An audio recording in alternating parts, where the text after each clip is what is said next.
தோழர் வணக்கம். வணக்கம் தோழர். நிர்மலா சீதாராமன் வந்துட்டு ஒரு விஷயத்தை வந்து சொல்லியிருக்கிறாங்க.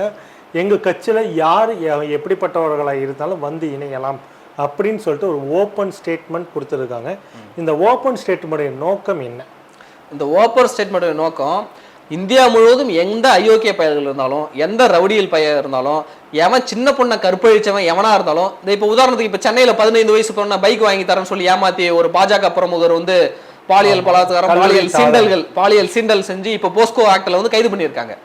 அப்போ இவருடைய இந்த தலைவர்களுடைய பேச்சும் இங்க களத்தில் இருக்கக்கூடிய தொண்டர்களுடைய செயலும் எப்படி இருக்குன்னு பாருங்க. தமிழக பாஜக அண்ணாமலை வந்ததுக்கு அப்புறம், ஏன்னா போலீஸ்காரர் வந்ததுக்கு அப்புறம் ஒட்டுமொத்த ரவுடி பயல்களும் போலீஸ்கார்ட்ட போய் சரண்டர் ஆயிட்டாங்க. இல்ல அதான் எனக்கு எங்கெல்லாம் ரவுடிங்க இருக்காங்களோ அந்த ஏரியாவை தேடி தேடி பிடிச்சி ரவுடிகள் இழுத்துருக்கிறாங்க. அதான் தோழர், இப்போ வந்து திமுக வந்து ஜாபர் சாதிக் விஷயம் தெரியும், தலைமைக்கு தெரிய வாய்ப்பே கிடையாது. ஏன்னா 1000 பேர் கட்சியில சேருவான், 1000 பேர் கட்சியில இருந்து போவான். எவன் என்ன தொழில் செய்யறான் அப்படின்னு போய் பாக்குறதா இவர்களுடைய வேலை. அப்ப இது தெரியாமல் நடந்த சம்பவம் தான் இது. இதுக்கு ஒட்டுமொத்த திமுக தான் காரணம்ன்ற மாதிரி இவனுக்கு வந்து முத்திரை குத்த ஆரம்பிச்சானுங்க. இப்ப போஸ்கோ ஆக்ட் இருக்கு, கஞ்சா வித்தவெல்லாம் பாஜகவில் இருக்கான், கொலை பண்ணவன் பாஜக இருக்கான், பல ரவுடிகள் பெயர் சொல்லலாம், ஆனா பரவாயில்ல இருந்தாலும் பல ரவுடிகள் இன்னைக்கு பிஜேபியில இருக்கிறான். அவன் பண்ற தப்புக்கெல்லாம் இவன் அண்ணாமலைக்கு தொடர்பு இருக்குது. இப்ப பாலியல் சீண்டலுக்கு இவன் பிஜேபி பிரமுகர் ஆளாகனால அவனுக்கு அண்ணாமலைக்கு தொடர்பு இருக்குன்னு சொல்லி நாம போடலாமா? அந்த மனசு நமக்கு வருமா?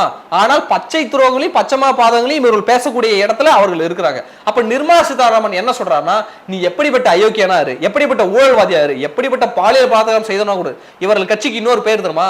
இந்த தமிழகத்துல இன்னைக்கு என்ன இவங்க கட்சிக்கு பேர் என்ன? பாலியல் ஜல்சா கட்சி. பாஜக பாலியல் ஜல்சா கட்சின்னு பேர் இருக்கு. அந்த அளவுக்கு இவனுக்கு வந்து சின்ன பொண்ணுங்களும் சரி, வேற வீட்டு பெண்களும் சரி, சொந்த கட்சியிலே பல ஆடியோ வீடியோக்கள் வெளியே வந்ததெல்லாம் நம்ம கண்கூட பார்த்திருக்கிறோம், ஆதாரங்கள் இருக்குது. அதை வெளியிட்ட விட அவன் கட்சிக்காரனே தான்.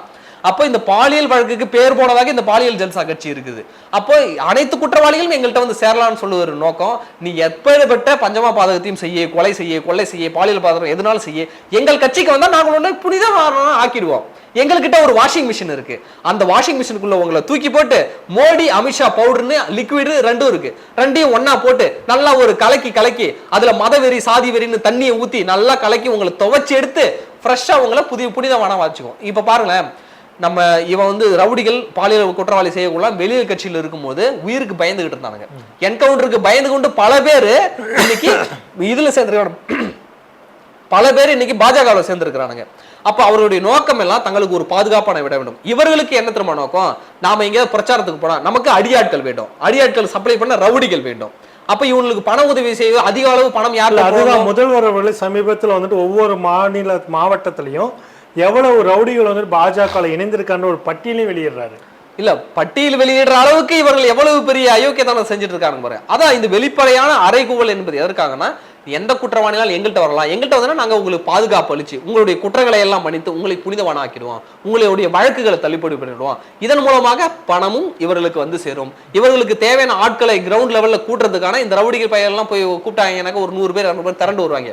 ஆட்கள் கூட்டம் சேர்ப்பதற்கு, எவனையாவது மிரட்டி பணம் பறிப்பதற்கு இந்த கும்பல் அந்த வேலையை செய்து கொண்டிருக்கிறது. இவருடைய முகத்திரை கொஞ்சம் கொஞ்சமா கிழிஞ்சிட்டு இருக்கு.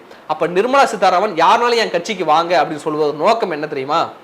ஒன்லி பணம் சேர்க்கணும், அடுத்தவர்களை மிரட்டணும், அதுதான் நோக்கமே தவிர இவர்களுக்கு வந்து பெரிய சித்தாந்த கொள்கைகளை பேசக்கூடியவங்களாம் இல்லை. ஒரு உண்மையான ஒரு கட்சி நடத்துறவங்க இருக்கானா, அரசியல் கொள்கை சித்தாந்தங்களை ஒருத்தவங்க பேசுறவங்க இருக்கிறானாக்க, இன்னைக்கு திரும்ப சொல்லியிருக்காரு தெரியுங்களா, திரும்ப ஒரு வார்த்தை சொல்லியிருக்காரு, எந்த கட்சியில இருந்தவனாலும் வா என் கட்சிக்கு, ஆனா பாஜகவில் இருக்கிறவங்க மட்டும் என் கட்சிக்கு வராதுன்னு சொல்லுவாரு. இவனுக்கு என்ன சொல்றான்னாக்க, நீ எவனா இருந்தாலும் என்கிட்ட வான்னு சொல்றான். அப்போ ஒரு கொள்கையை ஏற்றுக்கொண்டு மக்களுக்காக களத்தில் நிற்பவர்கள் என்றைக்குமே அவர்கள் நல்லவனத்தான் கூட சேர்த்துக்குவானுங்க. அயோக்கிய பயலை சேர்த்துக்கிறவன் பூரா அயோக்கியனா தான் இருப்பான். அந்த அயோக்கியத்தனமான வேலைகள் தான் இன்னைக்கு நிர்மலா சீதாராமன் அவர் சார்ந்த கட்சியும் செய்து கொண்டிருக்கிறது.